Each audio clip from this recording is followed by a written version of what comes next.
guys, I am surprised, really surprised that President Buhari's government, which is one of the most corrupt government in the history of Nigeria, is trying to claim saint or be perceived as fighting corruption by setting up a panel to investigate and interrogate so-called politicians, using corrupt politicians to investigate or of course interrogate corrupt politicians just to create a facade. Well, I hope at least things change for good. Recently, NDDC chairman and colleagues have been trending on social media for stealing billions of naira meant for citizens of Nigeria. The main man here is Akpabio, former governor of Akwa Ibom State and current minister of Niger Delta, that is NDDC. The whole saga started when the former MD, that's the managing director of NDDC, the Niger Delta Development Commission, Joy Nune, was summoned for questioning by the House of Reps to give answers to all the billions missing in NDDC. In response to that, she made a shocking revelation about Akpabio's tricks and how he stole public funds. Nune alleged that Akpabio attempted to inflate the NDDC budget during her reign as managing director, and that with the instruction of Akpabio, some contracts were awarded by the Niger Delta Commission to unregistered companies, some of which got registered after they were awarded the contract, an allegation Akpabio couldn't even deny. For those that watch my videos regularly, I'm sure you understand the whole information about this scandal. Not pay for anything like that. He said, and guess what? Akpabio never signs any documents. He will always refuse to sign, but he will tell you to go and commit the fraud. For instance, he told me to go and raise a memo and give an emergency contract for flood victims. He wanted me to take an oath. He said the only condition was if I take the oath. I refused to take the oath, and I did not take that oath. And I will never take the oath from him. So he said he was going to remove me. He started a campaign of calumny against me. I refused to go with him to deceive Mr. President at the FEC meeting.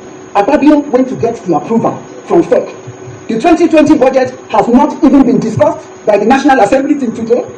The 2020 budget has not been passed. However, he lied to FEC, which is the greatest embarrassment in this country, for a budget that has not been passed, for an approval to be given for that procurement. I refused to go because he wanted me to send the money for the procurement to the ministry to implement the forensic audit. I refused. I am challenging him to deny any of these allegations because I have to round up for you people. But all the facts and all that I've said are all written in my documents. The new one right now is about the current NDDC MD, Professor Daniel, fainting while being interrogated for stealing billions of naira in NDDC. Professor Daniel fainted where he was seated after the members of House of Committee grilled him for about 45 minutes. He collapsed while he was being asked by lawmakers to explain why the commission under his leadership made huge payments to companies without appropriation. Wow, scholarship. Are you aware that every expenditure you make from 31st May till date are not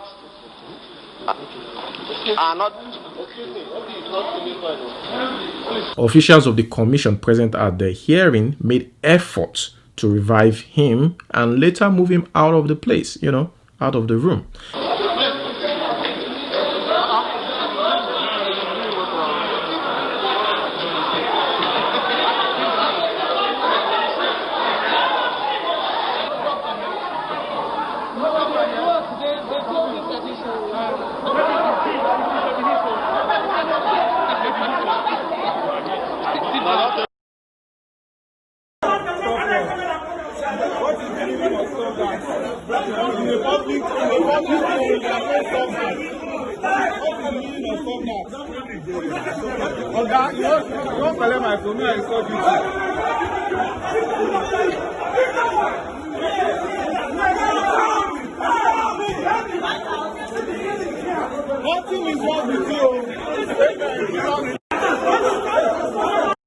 We later got report from his team that he's been sick for over 2 weeks. And his doctors have warned him not to stress himself or attend the meeting because of his health. Personally, I think this is a lie. Just like his predecessors, or you can call them partners in crime, Senator Dino Malai, former Ekiti State Governor Ayo Fayose, and the rest, who tries to escape interrogation or seek public pity by pretending to be sick. I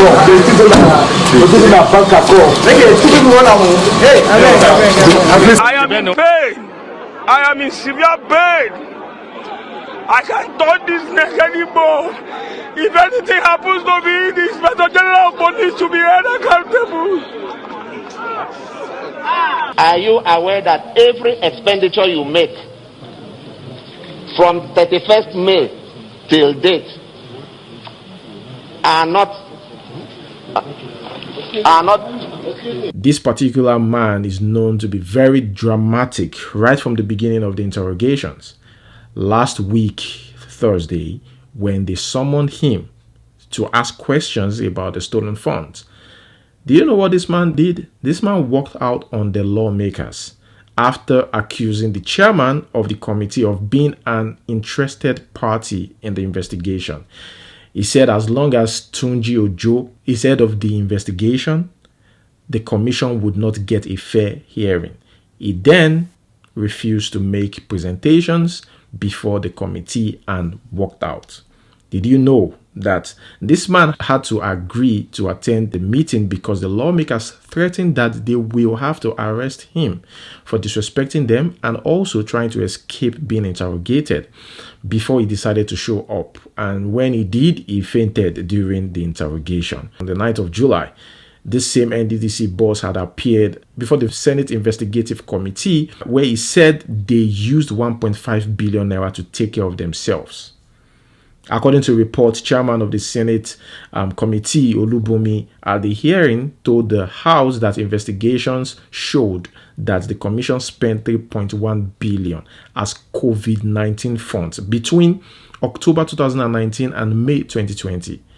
Responding to the Senate panel, NDDC boss said the youth were given palliatives to help cushion the effect of the pandemic on the people. The youth were idle, and to avoid violence, they were paid 5 million for youths and 5 million for women and 5 million for people living with disabilities in each senatorial district. The remaining fund was spent on staff of the commission. We usually take care of ourselves. We are NDDC. We need to take care of ourselves too. One that shall never end. He was later confronted again after being summoned, and he said he was joking. According to him, he said that out of anger. Can you imagine? There was even a video of him confused in the meeting. He could not, account for the 1.5 billion COVID-19 palliative meant for Niger Delta. It shock you? It shock you? Wait till you hear this. You told us. We have listened to you. We listened to what you did in the Senate, where you said that a whopping 1.5 billion is to take care of ourselves. Is there any budget line to authorize that take care of ourselves in the budget of 2019 that we approved for you? I mean, if I had said take care of ourselves, I must have said that in anger. Andy. Yes, sir. Please. You are before this committee. Answer the question direct. Because you are under oath. I'm under oath. Yes. Yeah. Answer the question. That the 1.5 billion COVID-19 palliative you took. It was not 1.5 billion, please. The figure is shown clearly. Tell us the figure. It's 1.32. 1.32. Billion, yes. 1.32 billion. Yes. Now the question the honorable House member is asking you. Yeah. Where did you have in the budget line in 2019 where you derived that power to spend that money? That's the question. I will provide that answer for you. I will check. I don't want to lie on that oath.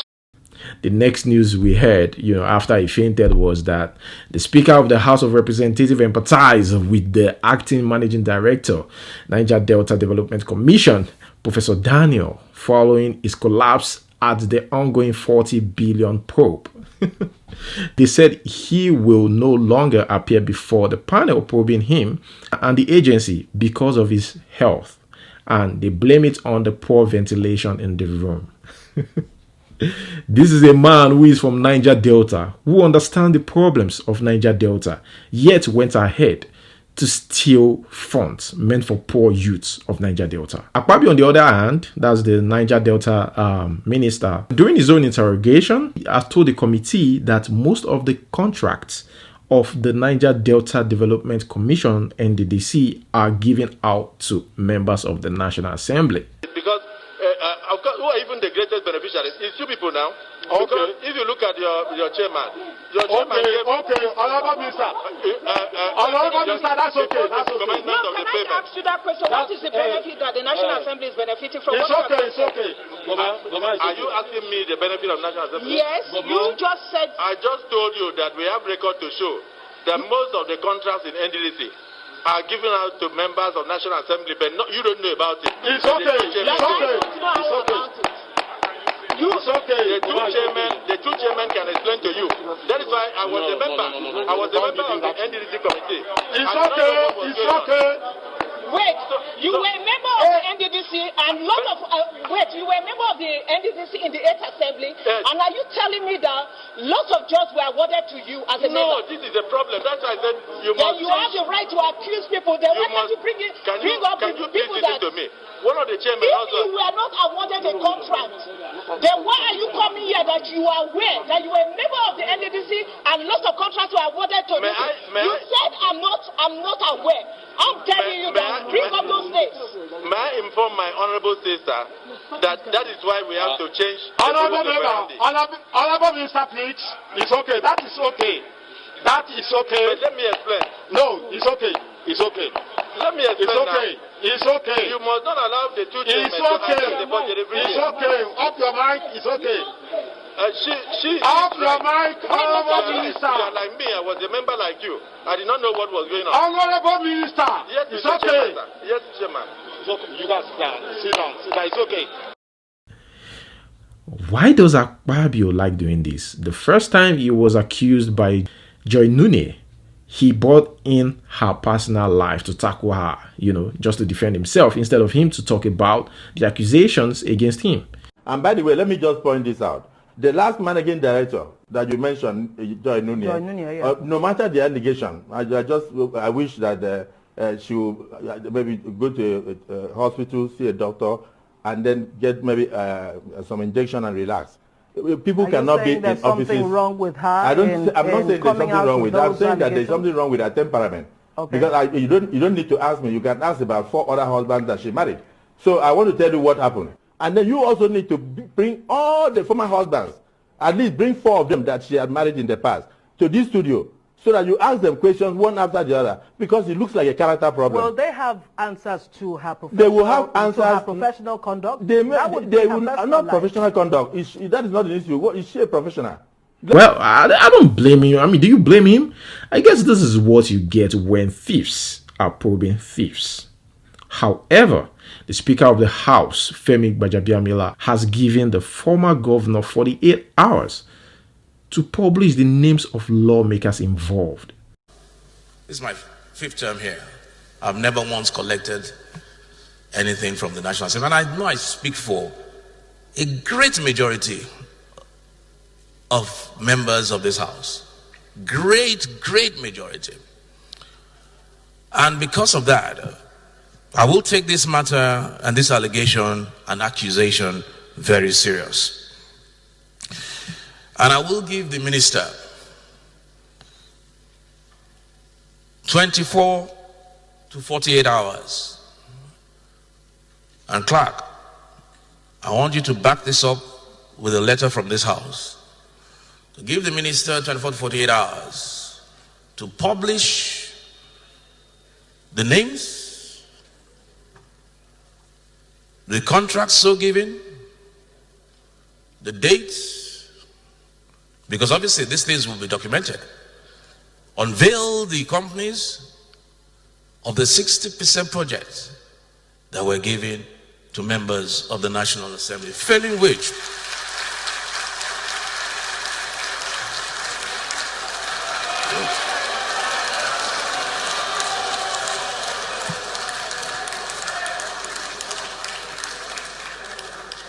Failing which,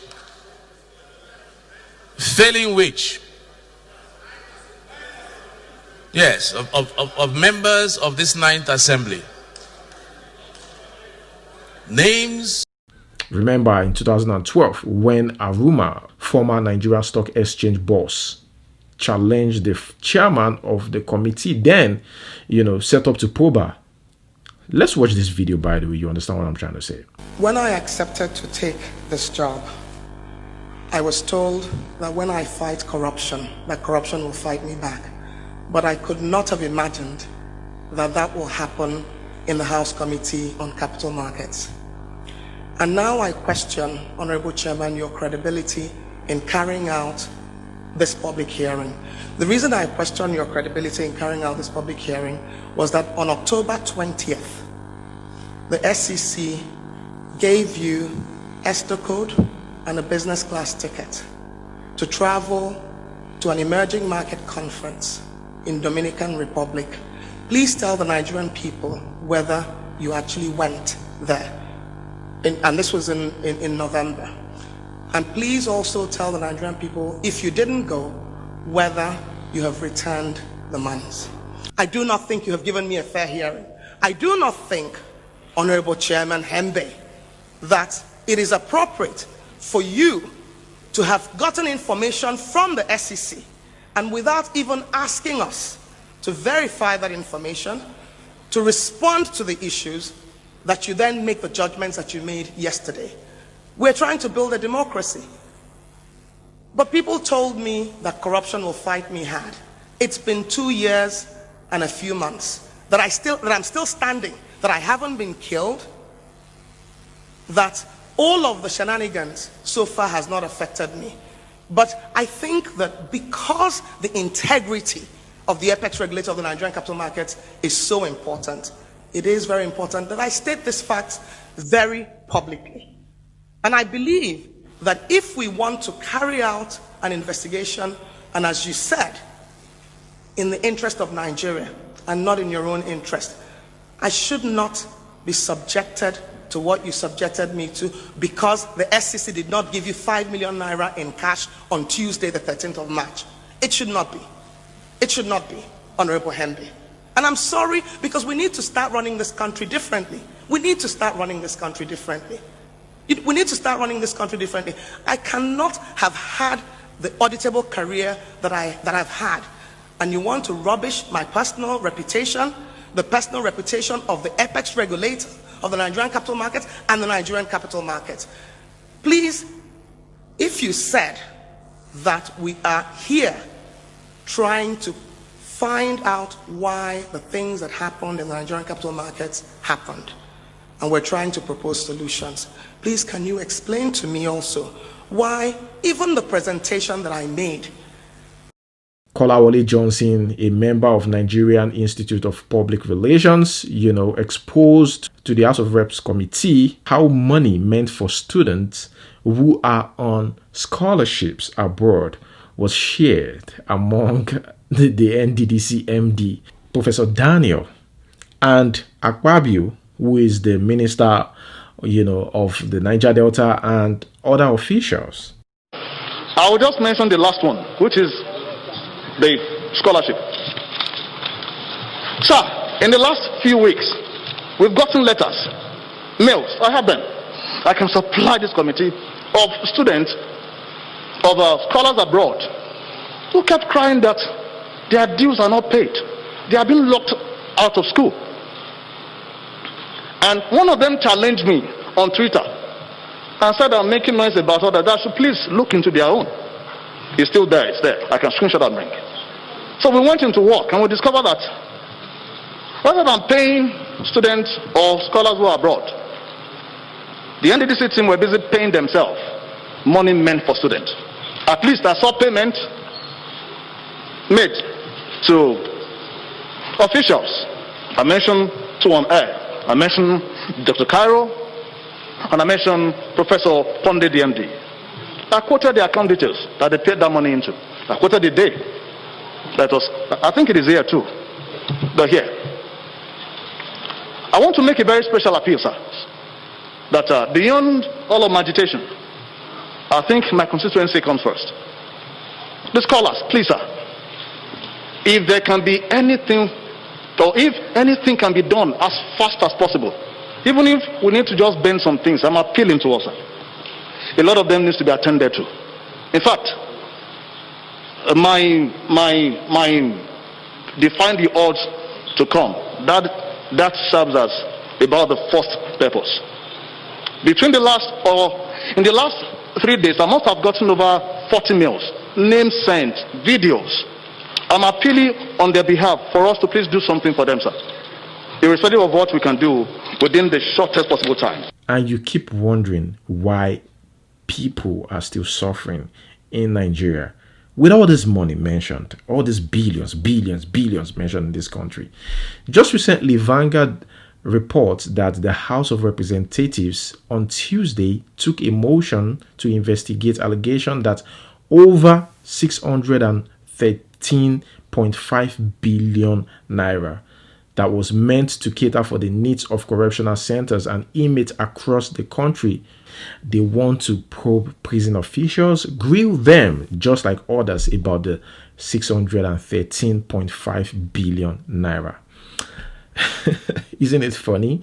Now the FG have released final payment of 162 billion naira for 44 road projects. Wow. I know someone will be jubilating now, because they know another free money don't land. Now to chop and remain.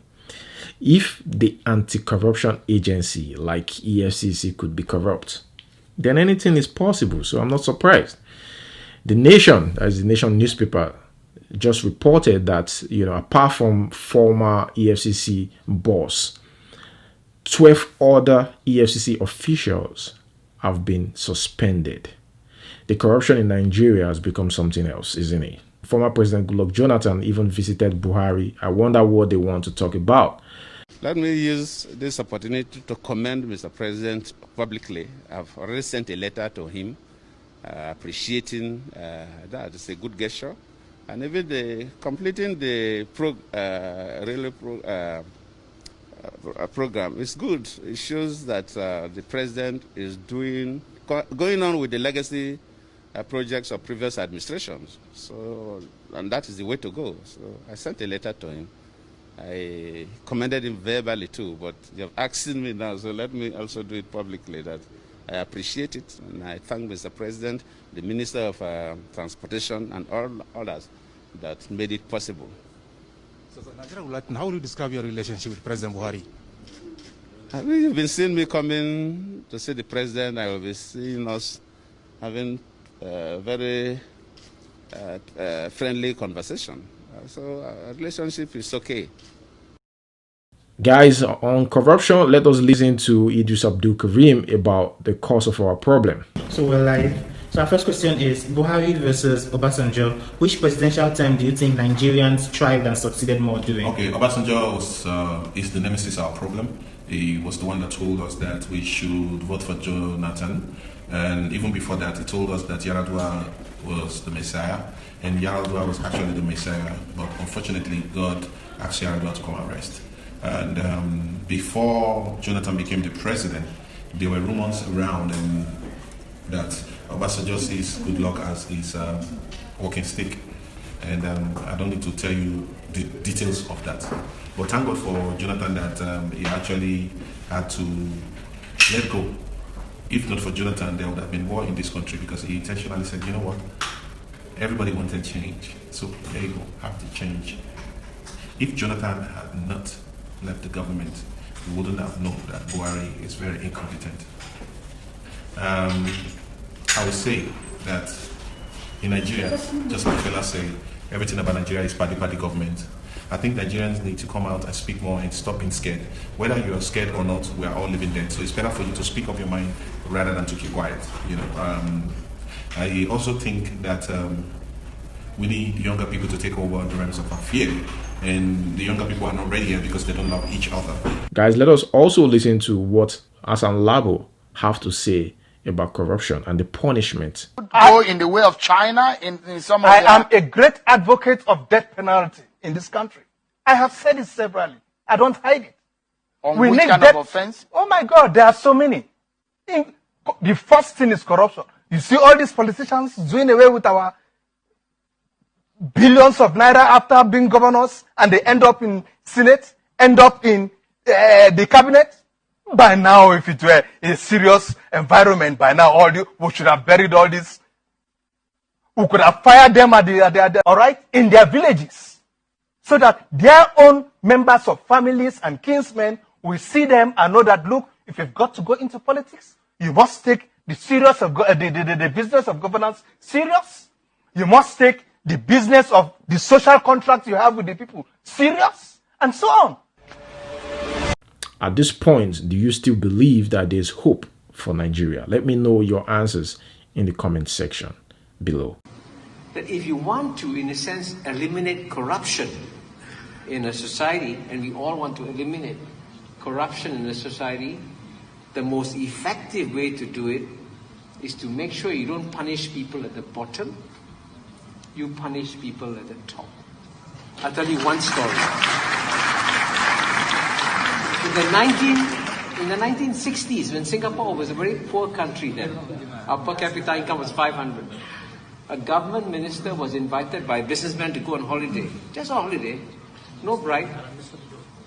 He and his family went on holiday with a businessman. He came back, he was arrested, charged, went to jail. After that, no more corruption. Because it's a very powerful signal that is sent when you go after someone at the top. So Singapore's experience, and it's actually quite remarkable how you have almost zero. Thank you so much for watching. Until we see you next time. Peace out. This is not a country, they run it like a company, they run it like a corporation, 36 branches, move money tranches, buy ranches offshore, politicians secure seats in Ivy League schools, back home lecturers be down in tools, nothing still works, don't give two f***s when a man is broken hungry, the crime rate shoot up, dollar rate shoot up, inflation shoot up, some loony might run up in the Senate and shoot up. And Rocha still commissioning stadiums. Kids growing up with G-boys for role models. You failed us, you traded us in for personal gains and profit. I'm still here rocking slave outfit. What?